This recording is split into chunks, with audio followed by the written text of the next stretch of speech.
So I did it. I read both Ballad of Songbirds and Snakes and Sunrise on the Reaping.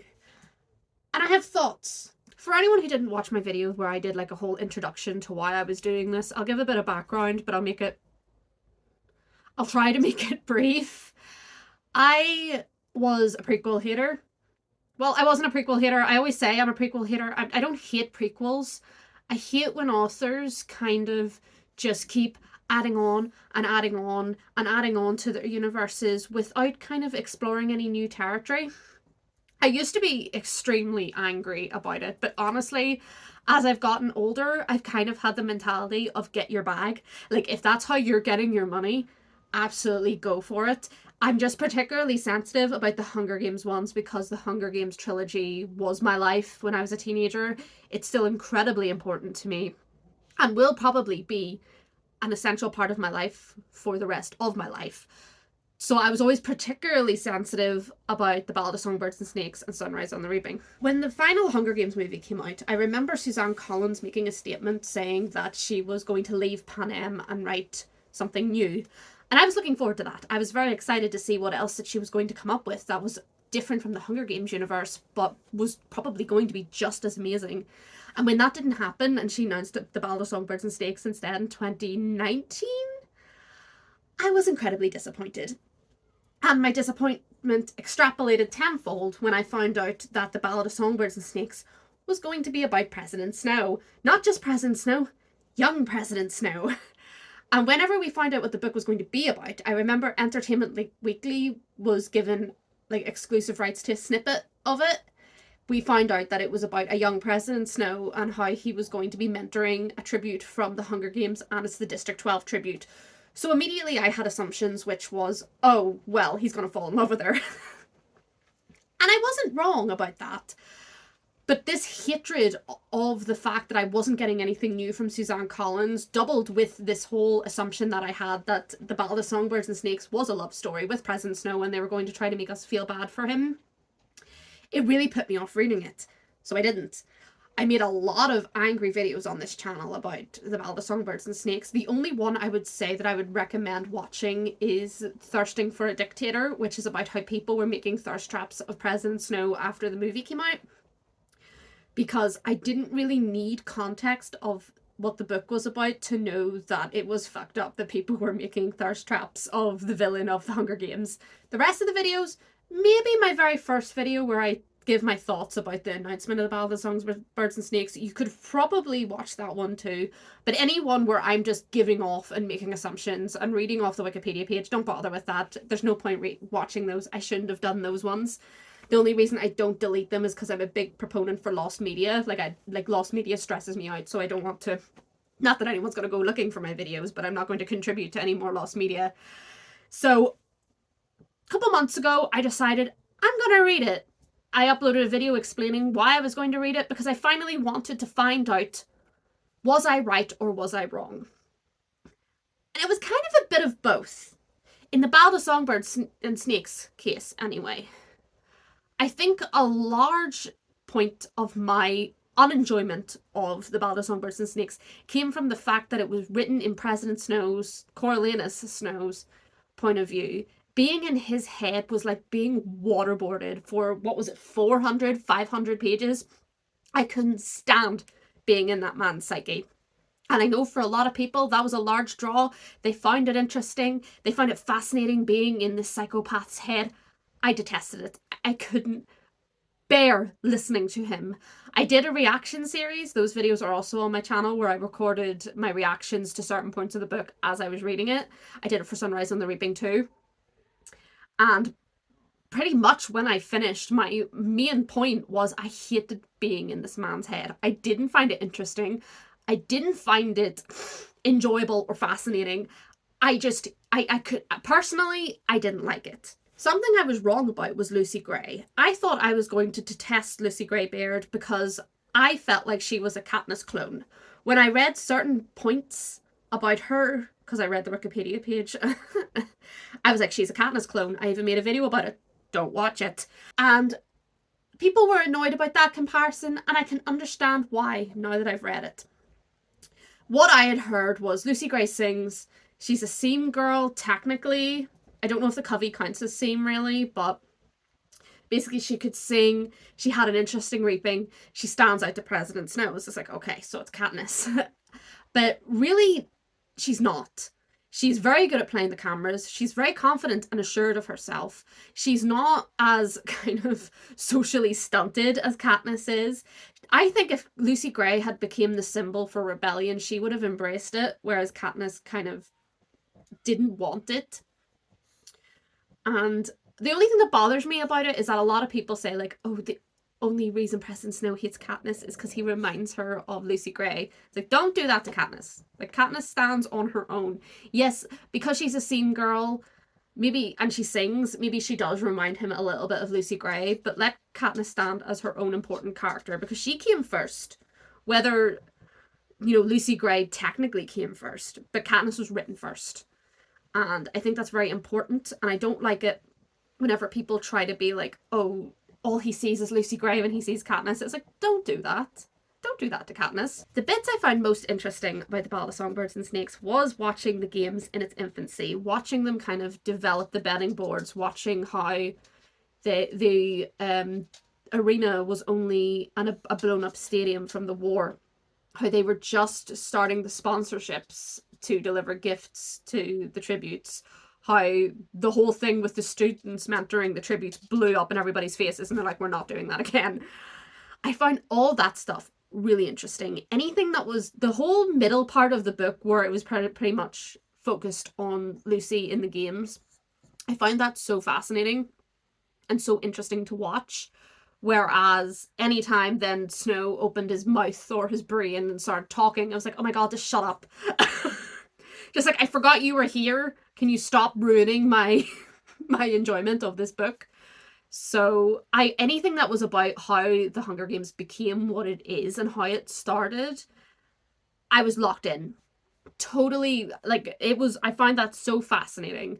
And I liked seeing how elements were influenced to try to make it to become a TV show to get the city involved. And how Snow noticed when he was in District 12, he was like, there's no TVs here. No one's watching it. They barely even know what's happening. So that's probably how everyone in the districts ended up with a TV, purely to watch the games. I don't think they were allowed to watch any other channels. Love story also ruined it for me. I'm sorry. I'm not a romance reader. It takes a lot for me to buy into a romance. And I found President Snow and Lucy Gray so sickening to read, mainly because I know what was going through his head and she had no clue. And it was like being trapped behind like a glass wall going, girl, run! Save yourself! And I just found it stressful. I didn't find it I didn't enjoy it. I didn't find it, like, oh, an interesting twist on a romance book. I couldn't stand it. Anytime they were kissing or being lovey-dovey, especially in that third part, I was like, oh my god, kill me. I couldn't stand it. I did get a little bit like that with Sunrise on the Reaping as well, but Haymitch's relationship with Lenore Dove is not it's not such a prevalent part in the story. Like, he mentions wanting to get home to Lenore, and he mentions, like, seeing her again, and saving her was the reason why he got raped. But I didn't find it as cloying to experience, mainly because he's away from her for the majority of the book. So it really grated on me in A Ballad of Songbirds and Snakes, mainly because President Snow is insufferable. And I do appreciate that. I do, because one of my concerns when this book came out was that we were going to get like an evil origin story, and we were going to find out that the whole reason that Snow turned into the evil bastard he was that he was jilted by a District 12 girl. And that's not what happened. That's not what the book is about. You could see from the very beginning, he was a bastard from the start. Yes, he experienced the dark days and he has trauma from the war, but he is insufferable from the beginning. He hates the districts from the beginning. He doesn't even meet Lucy Gray until like 30-40 pages in. So we've got his whole internal monologue for those 30 or 40 pages, and he is an asshole from the start. And it only gets worse because he's a little bitch loyalist to the capital and always will be, and dropped Lucy Gray like a dead fish, which honestly I laughed. That made me laugh, because this whole thing, we're forced to endure this romance between these two. And then as soon as he gets a better option, as soon as he realizes I could go back to the capital, fuck you, Lucy Gray. I didn't even really love you that much anyway. I find that great. That's what psychopaths are like. They kind of feign emotion until it doesn't serve them anymore. And I thought that was brilliant. That was great. And one of the questions that I know is very important, that's very debatable, that people have thought about since this book came out is did Lucy Gray survive? I don't think she did. I'm a realist, and I'm also a bit of a cynic. So the way I see it is that Lucy Gray probably disappeared into the woods and survived for a while, but probably died of exposure, because there's no way that you can do that on your own with barely any supplies. It is possible to do it on your own, but she went out there with a sack full of supplies, probably the shirt on her back, and she knew how to live off the land. But what about when the winter comes? What about if there's a thunderstorm, bad weather? She was going to die of exposure.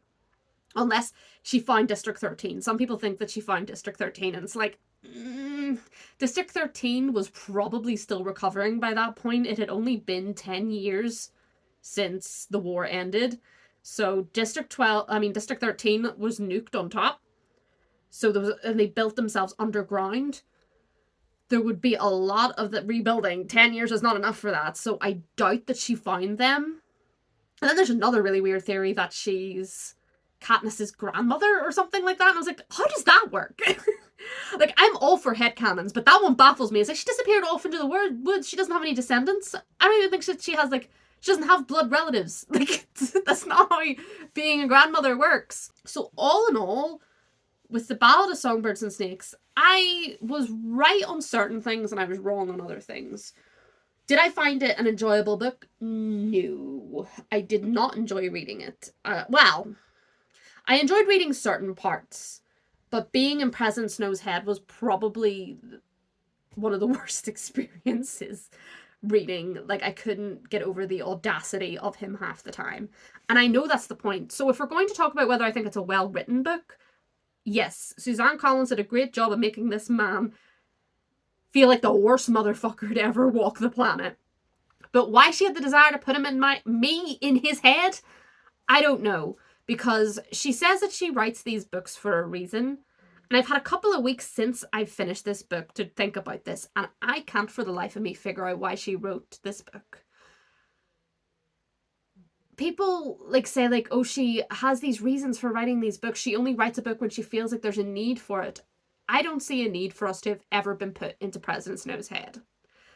I can see themes of seeing how something that seems small and underdeveloped as an idea can quickly get out of hand, because we can see how underdeveloped the games are in the Ballad of Songbirds and Snakes, but we know what it becomes in the Hunger Games. But I don't think that was enough to put us into Snow's head. There doesn't seem to be a reason. It's like, oh, well, we could see that he was a psychopath. We know he's a psychopath. Oh, we got to see what his internal monologue is like. I don't care. He's an asshole. Maybe that's me being very, what's the word where you lack nuance? I'm lacking nuance. Maybe I just don't get it. And that's okay. Sometimes we don't get it. But I am glad that I read it to see the points that I did enjoy. Like watching the games grow. I loved Sejanus. R.I.P. Sejanus. Oh my god, that was awful. And then the mention of the Katniss roots made me cry. It was like, Katniss, you're haunting the narrative before you're even born. You're that iconic. I also like that we got to see his first poisoning at the end. Poor Dean Highbottom, but it's just like, okay, it begins. This is when he starts poisoning fucking anyone who gets in the way. Because he's a coward, are we surprised? But what about Sunrise on the Reaping? Sunrise on the Reaping was an emotional gauntlet of a book. I didn't think I was going to enjoy it as much as I did. One of the things I was very worried about was that I thought that Suzanne was going to change things from what she said happened in Catching Fire. I was very worried that she was going to retcon what Katniss and Peeta saw in Catching Fire. But she didn't. She very cleverly kind of weaved around it. Like, we know that the Capitol controls narratives. We know that they kind of change things to make it look better on them, to make things shine a better light on them and make anyone else, their opponents or whatever, look like assholes. Because that's how they control the citizens. We knew that they did that. I don't know why I didn't think about them doing that to the games. I always just assumed whatever the camera was focused on, that was what was being broadcast. And yet, in a way, that is what happens. But the fact that they edit it once it's done makes so much sense. Because if you see something live, you only see it once. And then after that, it's all repeats. So everyone in the watching the Quarter Quell saw what happened. But whenever the Capitol replayed it, they changed it so that people started doubting themselves and being like, oh, I thought that this happened. But no, it's right there. That's actually what happened, which is so clever. I didn't actually consider that as a possibility. God help Suzanne Collins, but she has unintentionally legitimized my crazy obsession with the idea that Peeta and Cato had a thing going on in the games, because the Capitol might have edited it out. They might have edited it out to make it seem like Katniss and Peeta were more in love. Thank you, Suzanne. You have given me the ultimate explanation. That's probably one of the reasons I love Sunrise on the Reaping so much. That, and just, oh my god, poor Haymitch, fuck. Jesus, this book, talk about feeling like being waterboarded in The Ballad of Songbirds and Snakes. From the Reaping onwards, you don't get a breath. I read this book in like a day because I just couldn't stop. Everything just kept happening, bam, bam, bam, bam, bam, bam, bam. It didn't give you any chance to kind of be like, okay, I'm happy stopping here because I'm content going to bed, because I wasn't, and I couldn't. I had to keep going, and wow. Like, I funnily enough, I've said this in my reaction things, there was a couple of elements in The Sunrise of the Reaping that I had actually written years ago on fan fiction. I made the Reaping Day Peeta's birthday in one of my fan fictions, and I also killed a tribute before the games began. But she committed, instead of dying by an accident. And I know there's like the force field around the building, but I made her smash her head off the sink. If you're determined enough, you'll find a way. But the Luella thing had me up and wandering around my room going, oh my god, oh my god, oh my god. Because I knew that there's a lot of stuff I knew about these books because they'd been out for a while. I knew there was a Lulu and there was a Luella. And I knew that they were the same person, but not. What I couldn't get over was this whole idea of taking a rebel's child and just totally rewriting them and keeping them drugged to like just keep saying, I'm Luella, I'm from District 12. And it's like, that is so... You should see my reaction to that when I was reading. I was wandering around the room. I was going insane because that is so insanely fucked up. Like, we knew what the Capitol is capable of because of what they did to Peeta, but that was... I was speechless. And I love that they tried to take her in and tried to keep her safe, and they kind of figured out that this wee girl, whoever she was from District 11. But I also like that she died because there was no way she was going to survive. And we already knew that Haymitch is the one who survives this games anyway. So there was a bit of futility seeing all these characters and growing to love them. Seeing Maisley in particular, like, we know she dies. We know that she owned the Mockingjay pin. We know that, like, Haymitch did something to the force field in the game, but we didn't know, like, all the stuff happening around him, because, oh my god, they had him doing everything. And I could have slapped Pluchart at the end, because he was just like, well, some plans work, some plans don't. And it's like, my family is dead. Because of you! And I know to be, like, kind of like a rebel enforcer, you kind of have to be a bit, you know, kind of cold. But, oh my god, like, leave the man alone. Because, like, he was even trying to, like, keep him going during his victory tour, going, like, oh, but we could still do do other rebellion things. It's like, leave me the fuck alone, motherfucker. Like, I am not... They had me in a cage. Did you not see that bit? They had me in a cage! It probably wasn't until Katniss and Peeta's time again where Pritchard probably approached him again and said, hey, what about now?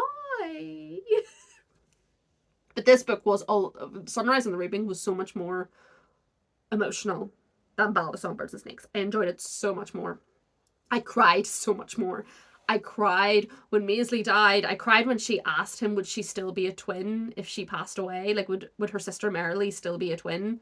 I cried when, oh my god, when Haymitch got out of the games and his house was burning down, and then the funeral, and he thought Marilee was Maisley, and then Katniss and Peeta show up in the epilogue, and I was just fucking... I was gone. I was done. I was just like, I can't cope anymore. I had a tension headache by the time I finished reading it, and just the implication at the end that he was reaching his old age, and he was eventually going to be... He was getting closer to being with Lenore Dove again. What's that? Cinema. On November, it's going to be cinema.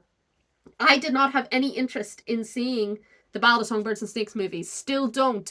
Sunrise on the Reaping, I'm going to be in the cinema. I'm going to be there.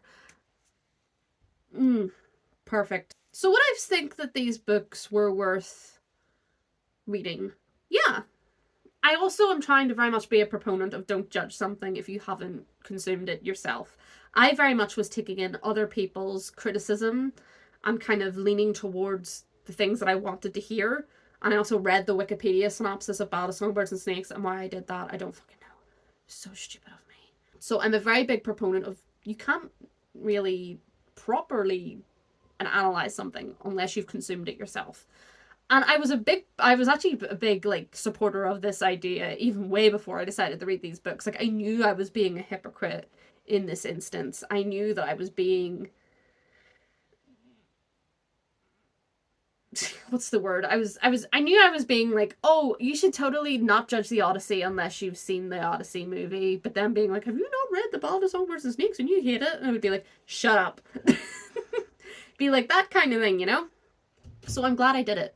I'm glad I read them, and I'm glad that I can now hold this opinion that still not fussing the Ballad of Songbirds and Snakes, but I really enjoyed Sunrise on the Reaping. So in that case, I think it was definitely a worthwhile experience. Do I think that there should be another book? I feel like there's going to be one more just to kind of cap off a trilogy of prequels. It feels like it makes more sense. But although Ballad of Songbirds and Snakes, I noticed on Goodreads, is known as the Hunger Games book 0, and Sunrise on the Reaping is 0.5. So maybe there's not going to be another book. I don't know. And I've seen people calling for a book about Finnick, and I'm just like, I don't want a book about Finnick. Because we know what Finnick went through. We don't need to read that. Why would you want to read that? I know that you guys were upset that Finnick died, but why would you want to read a book about his suffering in such a graphic way as well? No, not for me. Take it back. Anyway, that was my experience reading The Ballad of Songbirds and Snakes and Sunrise on the Reaping. What do you guys think of the prequels? Do you like them? Do you find them necessary? Do you think that they're unnecessary? What do you think of the original trilogy? Do you think that these prequels add to them or kind of are redundant? Let me know all your thoughts down below. Be nice though. Like, I'm just a random obscure YouTuber. There's no point going off in my comment section. Like, comment, and subscribe. Don't do any of that if you don't want to be there. And remember, don't judge things until you've consumed them yourselves, because usually, even if you are right, there's usually an element there that you didn't expect. Yeah.